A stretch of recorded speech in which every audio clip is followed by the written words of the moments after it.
வணக்கம் மக்களே, நீங்கள் பார்த்து கேட்குறது மொக்க கம்பெனி. நாங்கள் ஹோஸ்ட் சூப்பர் மேரியோ ப்ரோஸ் கேலக்ஸிக்கான official full look trailer release பண்ணியிருக்காங்க. ஆக்சுவலாக நிறைய பேர் எதிர்பார்த்தது சூப்பர் மேரியோ ஆடிசி தான். பட் இப்போதைக்கு கேலக்ஸிக்கே போயிட்டாங்க. கேலக்ஸின்னு சொல்லும்போது ஏகப்பட்ட வித்தியாசமான பிளானட்ஸ்னு சொல்லி நிறைய பிரம்மாண்டமான படம் வந்து பார்த்தீங்கன்னா புஷ் பண்ணப்பட்டிருக்கு. ஏன்னா போன படம் எல்லாருக்குமே தெரிஞ்சிருக்கும் 1 பில்லியன் அசால்ட்டாக வச்சுட்டு போயிடுச்சு. சும்மா இருப்பாங்க நினைக்கிறீங்களா? ஸோ இந்த படத்துக்கு கொஞ்சம் அதிகமான பட்ஜெட்டை ஏற்றுறது மட்டும் இல்லாமல் நிறைய பெரிய கேஸ்டிங்குமே இறக்கி ஒரு சம்பவம் செய்ய பிளான் பண்ணி வச்சிருக்காங்க. தெளிவாகவே தெரியுது. ட்ரெயிலரில் அந்த அனிமேஷன் குவாலிட்டியும் சூப்பராக இருக்கு. அவங்க பிரசன்ட் பண்ண அந்த உலகங்களோட அந்த லுக்குமே சூப்பர் அமேசிங்காக இருக்கு. ஸோ கண்டிப்பாக ட்ரெயிலர் எல்லாருக்குமே பிடிச்சிருக்கும் நம்புறேன். மேரிய பிடிக்காத யாராவது இருக்கீங்களாப்பா? ட்ரெயிலர்ல என்னென்ன விஷயங்கள் காமிச்சிருக்காங்க, இந்த படம் எந்த அளவுக்கு பிரமாண்டமா இருக்க போதுன்னு சொல்லி மொத்தமா பார்த்துருவோமா? ஓப்பனிங் நம்ம பவுசர் கிட்ட தான் ஆரம்பிக்கிறாங்க. ஸோ போன படத்தில் இந்த பக்கம் நம்ம பவுசரை குட்டியாக்கி வச்சிருப்பாங்களே. ஸோ அந்த வகையில் இந்த குட்டியான பவுசருக்கு ஒரு குட்டியான கேஸில் கட்டி விட்டு அவங்கள பத்திரமா பாதுகாத்துட்டு இருக்காங்க.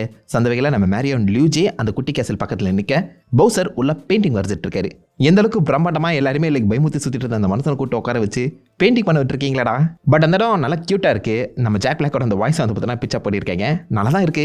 மனுஷன் ஃபுல்லாகவே பெயிண்டிங்கில் தான் அதிக இன்ட்ரெஸ்ட் காட்டிட்டு இருக்கார் போல. ஏன்னா நிறைய இடத்துல உங்களால் இந்த பெயிண்டிங்கை நோட் பண்ண முடியும். ஐ மீன் ஓப்பனிங் ஷாட்லேயே ஒரு ஸ்கெலிட்டல் மேரியோ பெயிண்டிங் பண்ணுற மாதிரி காமிச்சிருப்பாங்க.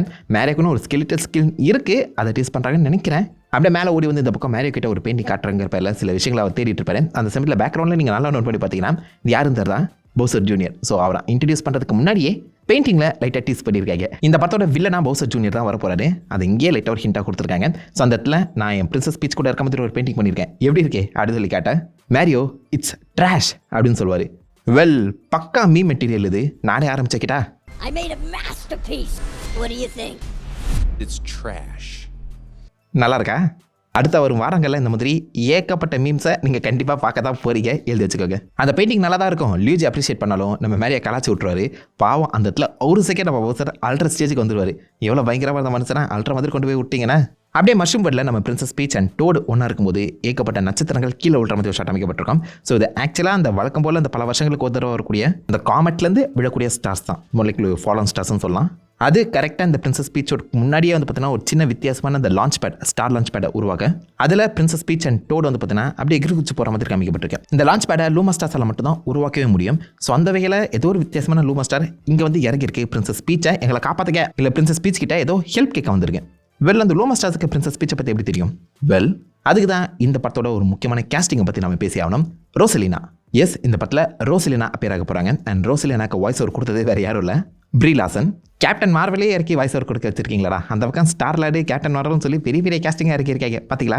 அண்ட் அந்த ரோசலினாக்கு கொடுக்கப்பட்ட ஒரு சின்ன ஓப்பனிங் ஃபுட்டேஜில் இந்த பக்கம் லூமா ஸ்டார்ஸுக்கு இந்த ரோசலினா கதை சொல்கிற மாதிரி காமிக்கப்பட்டிருக்கும். அண்ட் அவங்க சொன்ன கதை ஆப்வியஸாக பிரின்சஸ் பீச்சோட கதை. ரொம்ப சக்தி வந்து ஸ்ட்ராங்கான ஒரு பிரின்சஸ் பீச் தனக்கான ஒரு மஷ்ரூம் கிங்டத்தை ரன் பண்ணிட்டு இருந்தா அப்படின்னு அவர் சொல்ல வரும்போது அங்கே வந்து ஒரு ரூம் மாஸ்டர் தடுத்து நிறுத்தி எங்களுக்கு பிளம்பரோட கதை வேணும் அப்படின்னு சொல்லி கத்திட்டு இருக்கோம். பிளம்பர்னா ஆப்வியஸாக நம்ம மேரியோ பிரின்சஸ் பீச்சை காப்பாற்றின அந்த கதை, மஷ்ரூம் கிங்டமாக காப்பாற்றின அந்த கதை போன படத்தோட கதைங்க. ஸோ அந்த ஒரு விஷயத்தை இந்த பக்கம் லூமா ஸ்டார்ஸ் எல்லாருக்குமே சொல்லியிருக்க அந்த காரணத்தினால இப்போதைக்கு அவங்க கிங்டம் ஏதோ ஒரு ஆபத்தில் இருக்கு, இல்லை ரோசலினா ஏதாவது ஆபத்தில் இருக்கா, அவளை காப்பாற்றுறதுக்கு நீங்கள் தான் ஹெல்ப் பண்ணணும்னு சொல்லி இந்த லூமா ஸ்டார்ஸே வந்து இறங்கி பாசிபிளி நம்ம பிரின்சஸ் பீச் கிட்ட ஒரு சின்ன ஹெல்ப் கேட்குற மாதிரி காமிக்கப்படலாம். அங்கிருந்து தான் multiple story lines and multiple star system base பண்ண அந்த கேலக்ஸிங்கிற ஸ்டோரி கிக் ஆஃப் ஆகும்னு நினைக்கிறேன். அண்ட் பிரின்சஸ் பீச்சுக்கு ஏதாவது ஒன்றுனா தலைமை இறங்கி சம்பவம் செய்யணும்ல. ஸோ அது வகையில் தான் நம்ம மேரியோ அண்ட் லியூஜி பின்னோக்கி போகிறதுக்கான வாய்ப்புகளும் இருக்கு. இந்த இடத்துல பிரின்சஸ் பீச் வந்து பார்த்தீங்கன்னா எகிரி குதிக்கும் போது அவள் கையில் ஒரு அம்ப்ரலா இருக்கும். அது சாதாரண அம்ப்ரலா கிடையாது, அதை பேராசால்னு சொல்லுவாங்க.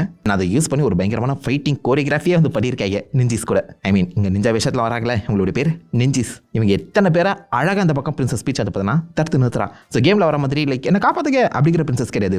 10 பேர் வந்தாலும் பத்திரகாளி மாதிரி பந்தாடக்கூடிய செம ஸ்ட்ராங்கான ப்ரூஸ்லி பீச்சு. ஸோ அந்த ஒரு கேரக்டரை இந்த இடத்துல சூப்பராகவே ப்ரெசென்ட் பண்ணது நல்லா இருக்கு. இவங்க எகிரி குதிச்சு போன முதல் பிளானட் டிப்ட்ரா பிளானட். பூராவுமே தண்ணீரால் உருவாக்கப்பட்ட வெறும் வாட்டர் வேர்ல்டாக இருக்கக்கூடிய ஒரு பிளானட் அது. இதை கடந்து ஏனும் ஏகப்பட்ட வித்தியாசமான பிளானட்டுக்கு இவங்க போகிறமா தான் தெரியுது. எத்தனை பிளானட்ஸை காமிக்க போகிறாங்க தெரியல, பட் நிறைய இன்ட்ரெஸ்டிங்கான விஷயங்கள் உள்ளடங்கி இருக்கும் நம்புறேன். அப்படியே நம்ம மேரியோ லியூஜி வந்து பார்த்தீங்கன்னா ஏதோ டெசர்ட் வேர்ல்டில் மேட் மேக்ஸி வைப்பில் முகத்தை எல்லாத்தையுமே மூடி கட்டின்னு பைக்கில் போயிட்டு இருக்காங்க. அண்ட் ஒரு ஸ்பிளிட் செகண்ட் நீங்கள் லியூஜோட அந்த பைக்கில் நோட் பண்ணி பார்த்தீங்கன்னா டோஸ்டேரியானான்னு சொல்லி எழுதப்பட்டிருக்கோம். மேரியோ ஆடிசியில் டோஸ்டேரியானான்னு சொல்லப்படுற ஒரு தனி வேர்ல்டே இருக்குது. பட் அது ஆடிசியில் வந்தது இப்போதைக்கு கேலக்ஸிக்குள்ள அதை மிக்ஸ் பண்ணுறாங்க. ஸோ 2 வித்தியாசமான கேம்ஸோட கதையை ஒன்றா ஜாயின் பண்ண ட்ரை பண்ணுறாங்க நம்புறேன். இந்த இடத்துல அவங்க 2 பேருமே அந்த ஒரு இன்வெர்டட் பிரமிடை நோக்கி போயிட்டு இருக்காங்க. லீக்கான ஸ்கிரிப்டில் வந்து பார்த்தீங்கன்னா ஆக்சுவலாக அவங்க 2 பேருமே ஒரு மார்க்கெட் பிளேஸ்க்குள்ள போகிற மாதிரி கதை எழுதப்பட்டிருக்க அந்த காரணத்தினால இன்வெர்டட் பிரமிடுக்குள்ளே இருக்க ஒரு முக்கியமான விஷயத்தை அவங்க ஆட்டி போட ட்ரை பண்ணுறாங்க நம்புறேன். என்னவா இருக்கும்னு தெரியல, பட் ஆக்சுவலாக இந்த இன்வெர்டட் பிரமிடுக்குள்ளே பைண்டிங் பேண்ட்ஸ் இருக்க மாதிரி ஒரு மித் இருக்குது. அது கதைகளுக்குள்ள ஒரு கதையாக இருக்கும். ஸோ பாசிபிளி அதை எடுக்க வந்திருக்காங்களோ, பைண்டிங் பேண்ட்ஸை வச்சு தான் பாசிபிளி நம்ம பவுசர் ஜூனியரை பிடிக்க முடியுமோ அப்படிங்கிற மாதிரி அதை கதை நகர்த்தப்படலாம் சொல்கிறேன். பட் அந்த மேட் மேக்ஸி வைபும் அந்த ஒரு சினிமேட்டிக் லுக்குமே பார்த்தீங்கன்னா அமேசிங்காக புல் ஆஃப் பண்ணியிருக்காங்க.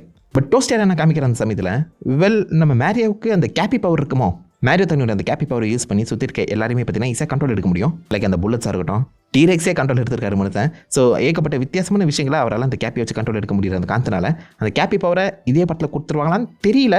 வந்தால் கொஞ்சம் வித்தியாசமாக தான் இருக்கும். அதுக்கான நல்ல ஒரு ஜஸ்டிஃபிகேஷன் ரைட்டிங் வேணும். கேமில் அது பார்க்குறதுக்கு ஃபன்னாக இருக்கும். பட் மூவியில் அதை வந்து இன்னும் பெட்டராக வந்து புஷ் பண்ணல. ஆடிசியில் இருக்கக்கூடிய அந்த டோஸ்டரை நான் காமிச்சிருக்கேன் அந்த காரணத்தினால கண்டிப்பாக அந்த கேப்பி பவரும் இருக்கணும்னு நம்புகிறேன். அந்த கேமோட ஒரு முக்கியமான கேம் மெக்கானிக் அது, அதை மிஸ் பண்ணக்கூடாதுல. கண்டிப்பாக இருக்கும்னு சொல்ல வரல, பட் ஒரு 50% இருக்க சான்சஸ் அதிகம் மென்ஷன் பண்ணுறேன். பார்க்கலாம் எப்படி கொண்டு போக போகிறாங்கன்னு. அப்படியே நம்ம ரோசலினா பிளானட்டை காமிக்கிறாங்க. ஸோ அந்த இடத்துல யாரோ ஒருத்தன் பெரிய மிஷினில் இறங்கித பக்கம் ரோசலினாவே அது பார்த்தீங்கன்னா கிட்னாப் பண்ண வந்திருக்கான். ரோசலினாவோட பிளானட் தான் பின்னாடி அப்சர்வேட்டரிலாம் இருக்கேன். இந்த மிஷினை மெகாலெக்னு சொல்லுவாங்க. அண்ட் இது வந்து பேசுது, நம்ம ரோசலினா கூட பேசுது. எதுக்காக கடத்த வந்துச்சுன்னு தெரியல. பட் ரோசலினா என்னை தாண்டி தொட்டா பார்க்கலாம் அப்படின்னு சொல்லி தான் வாண்டை யூஸ் பண்ணி மெகாலோட அந்த காதுகளை பாட்டாக பிரித்து மிஞ்சிடுறான். ஆரா ஃபார்ம் வேற பண்ணுறாங்க. இங்கே பாருங்க, இங்கே மாசா இருக்கியக்கா அப்படிங்கிற மாதிரி சூப்பராக அந்த சீக்வன்ஸ் வந்து பார்த்தீங்கன்னா புல் ஆஃப் பண்ணியிருக்காங்க. ஸோ மேஜிக் அண்ட் எலிமெண்ட்ஸ் எல்லாத்தையுமே அழகாக மேட்ச் பண்ணியிருக்காங்க. பிரின்சஸ் பீச் ஹியூமன் வேர்ல்டு வந்த மாதிரி தான் அந்த மஷ்ரூம் கிங்டமில் லைட்டாக அந்த மென்ஷன் பண்ணியிருப்பாங்க போன படத்தில். அந்த வகையில் ரோசலினாவும் அப்படி தான் இருப்பான்னு நினச்சா இவன் மேஜிக்லாம் பண்ணுறான். ஸோ அதில் சில மாற்றங்கள் இருக்குன்னு தோணுது. அண்ட் இந்த மேஜிக் எபிலிட்டியை வச்சு தான் நம்ம இந்த மேரியோட கேப்பி பவரையுமே எக்ஸ்பிளைன் பண்ணுறதுக்கான வாய்ப்புகளும் இருக்குது, சொல்ல முடியாது. இந்த மெகாலெக்ஸை கண்ட்ரோல் பண்ணுறது யாருன்னு கேட்டிங்கன்னா பாசிபிள் அது நம்ம போஸ் ஜூனியராக தான் இருக்க வாய்ப்புகள் அதிகம். அவருக்கான ஒரு சின்ன கிளிப்புமே பற்றினா ரிலீஸ் பண்ணப்பட்டுச்சு. அதில் எங்கள் அப்பா விட்டு போன அந்த இடத்துக்குள்ள போஸ் ஜூனியர் வந்து உட்காந்து பண்ணா அந்த இடத்த நிரப்ப அந்த ஒரு புது கிங்கா நான் வருவேன் அப்படின்னு சொல்லி பேசுகிற மாதிரி காமிச்சிருப்பாங்க. வாய்ஸ் ஓரளவுக்கு ஃபன்னாக நல்லா தாங்க இருக்கு. பெனி சாப்பிட்டு தான் வாய்ஸ் ஓவர் கொடுத்துருக்காரு. நான் அந்த ஜாக் பிளாக்கே இறக்கி விட்டுருவாங்கன்னு நினச்சேன், ஜஸ்ட் மிஸ். ஸோ அவள் தான் மெகாலெக்கை கண்ட்ரோல் பண்ணி இந்த பக்கம் ரோசலினாவை கடத்த வந்திருக்காரு நம்புறேன்.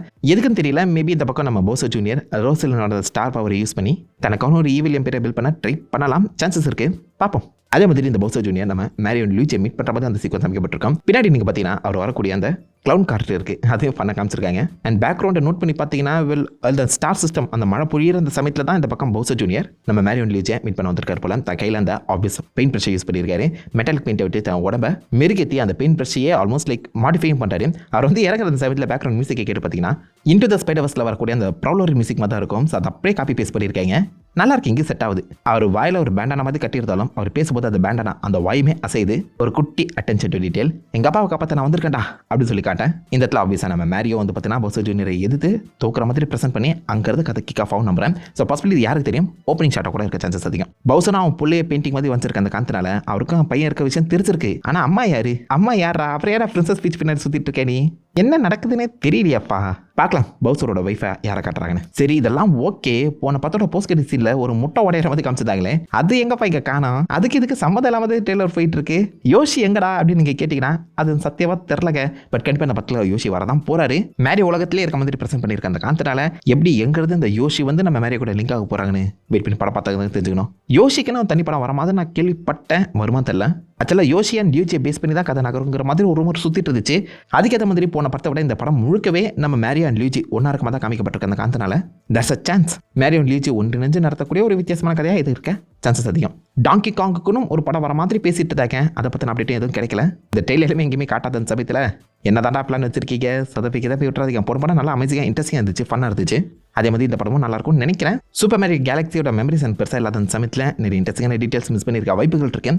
யாராவது கேலக்ஸி ஃபேன்ஸ் இருக்கீங்களா, உங்களுக்கு இந்த டெய்லர் பிடிச்சிருந்துச்சா, உங்கள் கணக்கு ஏதாவது இன்ட்ரெஸ்டிங் தென்பட்டுச்சுன்னா அதை மறக்க வைக்கலாம், காம் பண்ணிட்டு அந்த லைவ் தெரிய விடுங்க. நான் உங்களை நல்ல ஒரு ஆசமான வீட்டில் மீட் பண்ணுறேன். தெரியும் ஹேவ் ஃபன் கைஸ். வாட்டா